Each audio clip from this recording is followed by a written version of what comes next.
Hello दोस्तों, कैसे हैं आप सब। उम्मीद है खैरियत से होंगे। मैं हूं आपका दोस्त इमरान खान और आप देख रहे हैं मेरा यूट्यूब चैनल अहमद इन्फो। तो इससे पहले कि आप तक इन्फॉर्मेशन का सिलसिला शुरू किया जाए, तो चैनल पर नए हैं तो चैनल को सब्सक्राइब करें और वीडियो को लाइक करना ना भूलें।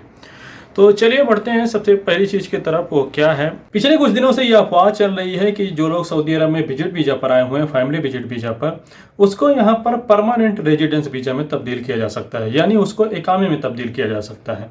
तो इसके बारे में, इस अफवाह के बारे में कल जवाजात ने पूरी तरह से साफ कर दिया है कि ये जो सोशल मीडिया पर इस तरह की अफवाह चल रही है, ये पूरी तरह से गलत है। तो चलिए इसका थोड़ा सा पोस्टमार्टम करते हैं और देखते हैं कि ये चीज़ें शुरू कहाँ से हुई। दरअसल इसकी शुरुआत हुई अरब न्यूज़ के एक आर्टिकल से, जो कि छपा हुआ था 5 जून 2014 को। और इस आर्टिकल में जवाजात के एक ऑफिसर के हवाले से बताया गया था कि फैमिली विजिट वीज़ा जो है वो कुछ स्पेशल कंडीशन में मिनिस्ट्री ऑफ इंटीरियर की अप्रूवल के बाद में इसको इकामे में यानी परमानेंट रेजिडेंस वीजा में तब्दील किया जा सकता है। तो जब ये खबर 5 जून 2014 को शाया हुई तो यहाँ पर इसकी काफ़ी ज़्यादा रिक्वेस्ट आने लगी। उसी दिन से काफ़ी ज़्यादा भीड़ होने लगी तमाम ऑफिस में। तो इसी को देखते हुए 6 जून 2014 को शाम को 3 बजे के आसपास इस बात का फिर से क्लियरिफिकेशन किया गया जवाजात की तरफ से कि ये जो कल कहा गया ये कोई रूल नहीं है, यानी इसके लिए ओपन रूल नहीं है कि हाँ ऐसा हो ही सकता है। ये कुछ स्पेशल कंडीशन में, और आप ये आर्टिकल यहाँ पर देख सकते हैं, इसमें लिखा गया है कि ये कुछ रेयरेस्ट केस में हो सकता है और इसको जवाजात खुद अपनी तरफ से अप्रूव नहीं करती, बल्कि इसके लिए मिनिस्ट्री ऑफ इंटीरियर से स्पेशल अप्रूवल लिया जाता है। यानी ये जो केस है फैमिली विजिट वीजा को परमानेंट रेजिडेंस वीजा में तब्दील करने का, ये जवाजात के हाथ में नहीं है। आप रिक्वेस्ट डाल सकते हैं, लेकिन इसको अप्रूव जो करेगी वो मिनिस्ट्री ऑफ इंटीरियर करेगी। और ये बहुत ही रेयरेस्ट केस में होता है, आप समझ लीजिए कि बहुत कम केसेस में होता है। तो इसी खबर को शायद कुछ लोगों ने, कुछ टिकटॉकर्स हैं, कुछ यूट्यूबर्स हैं, मैं उनको जानता हूं अच्छी तरीके से, और मैं यहां पर उनका नाम लेकर उनको डायरेक्ट टारगेट नहीं करना चाहता। उम्मीद है अल्लाह उन्हें हिदायत देगा और वो भी अपनी गलतियों को समझेंगे, लोगों को इस तरह से गुमराह नहीं करेंगे। तो उन्होंने इस खबर को ब्रेक किया। और आप लोग जानते हैं कि काफ़ी लोग इस तरह के उसमें लगे रहते हैं कि हाँ किसी तरह से हमारा भी परमानेंट रेजिडेंस वीजा यहाँ पर हो जाए। तो इन्हीं सब चीज़ों को देखते हुए ये खबर पूरी तरह से आम हो गई, तमाम हो हल्ला हो गया तमाम सोशल मीडिया प्लेटफॉर्म पर। और इसी को देखते हुए जवाजात को ये सफाई देनी पड़ी कि ऐसा कोई भी रूल नहीं है। कल जुमेरात को यानी खमीस के दिन सऊदी अरब में सुबह नमाज इस्तिस्का का इंतजाम किया जाएगा, और इसका एहतमाम पूरे सऊदी अरब में कल सुबह के आसपास किया जाएगा। नमाज इस्तिस्का एक तरह की स्पेशल नमाज होती है जो बारिश के लिए ही पढ़ी जाती है, और इस नमाज में नमाज के बाद बारिश के लिए दुआ की जाती है। और इसकी टाइमिंग जो है वो आप देख लें, रियाद में 6:17 पर होगी, सुबह 6:17 पर। मक्का मुकर्रमा में 6:40 पर होगी। मदीना मुनव्वरा में 6:45 पर होगी। दम्माम में 6:06 पर होगी।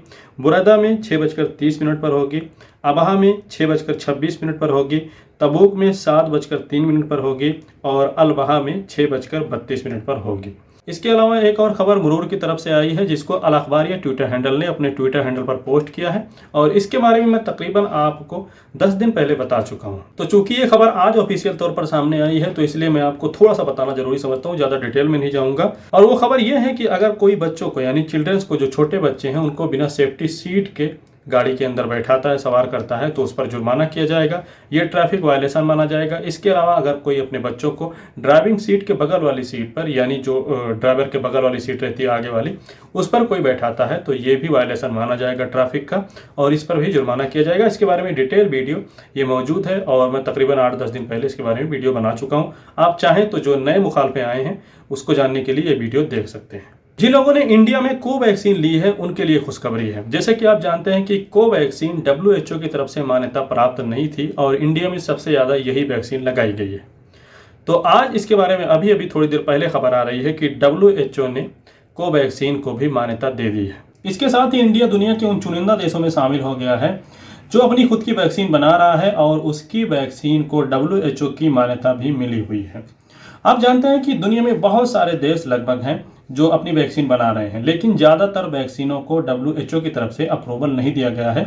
यहाँ तक कि अभी तक स्पुतनिक, जो रूस की वैक्सीन है, जो कि दुनिया में सबसे पहले लॉन्च की गई, उसकी भी वैक्सीन को अभी तक WHO द्वारा अप्रूव नहीं किया गया है। और आपको मैं यहाँ पर बताता चलूँ कि जो दुबई की शर्त है, दुबई ने अपनी शर्तों में कहा है कि अगर किसी ने WHO की मान्यता प्राप्त वैक्सीन ली है तो वो दुबई आ सकता है बिना क्वारंटीन के। तो इसका मतलब साफ है कि अब कोवैक्सीन लिए हुए लोग भी दुबई या UAE जा सकेंगे। हालांकि सऊदी अरब ने इस तरह की कोई शर्त नहीं रखी है। सऊदी अरब की शर्तों में साफ क्लियर किया गया है कि जिन लोगों ने जॉनसन एंड जॉनसन की 1 डोज, मोडर्ना, फाइजर और एस्ट्राजेनेका की 2 डोज ली है तो वो सऊदी अरबिया आ सकते हैं बिना क्वारंटीन के। लेकिन अगर वो उन देशों से आ रहे हैं जिन पर सऊदी अरब ने बैन लगाया हुआ है तो पहले उनको किसी तीसरी कंट्री में 14 दिन गुजारना होगा। इसके अलावा जिन लोगों ने सिनोवाक और सिनोफार्म ली है तो उनके लिए जरूरी है कि उन्होंने कोई 1 डोज एक्स्ट्रा वो डोज ली हो, वो वैक्सीन ली हो जो सऊदी अरब ने अप्रूव की गई है। अगर वो सिर्फ 2 डोज लेकर आते हैं तो सऊदी अरब आने के बाद में उनको क्वारंटीन किया जाएगा। सिनोवाक और सिनोफार्म लेने के बाद में अगर वो सऊदी अरब आते हैं तो, और यहाँ क्वारंटीन में उनको 1 डोज एक्स्ट्रा, जो कि जैसे कि पहले शर्त बताई जा चुकी है, वो उनको दी जाएगी। इसके अलावा एयर इंडिया तकरीबन 1 महीने पहले ही ऐलान कर चुकी थी कि 31 अक्टूबर से इंडिया से सऊदी अरब के लिए डायरेक्ट फ्लाइटों का ऑपरेशन वो शुरू करेगी। तो उसके मुताबिक इंडिया से सऊदी अरब के लिए डायरेक्ट फ्लाइटों का संचालन शुरू हो गया है। और यहाँ पर मैं आपको एक चीज़ क्लियर करता चलूँ कि ये जो डायरेक्ट फ्लाइटें चल रही हैं ये सिर्फ उन्हीं लोगों के लिए है जिन लोगों ने सऊदी अरब के अंदर वैक्सीन ली है, 2 डोज ली है, छुट्टी पर गए हैं और अपने उसी पुराने वीजे पर आ रहे हैं। नए वीजे वाले डायरेक्ट नहीं आ सकते इंडिया से, भले ही उन्होंने सऊदी अरब में दोनों डोज लिए हो। तो उम्मीद है आप लोग समझ गए होंगे। फिर भी कोई सवाल नहीं तो कमेंट करें, चैनल पर नए हैं तो सब्सक्राइब करें, वीडियो को लाइक करना न भूलें। बहुत बहुत शुक्रिया, थैंक यू।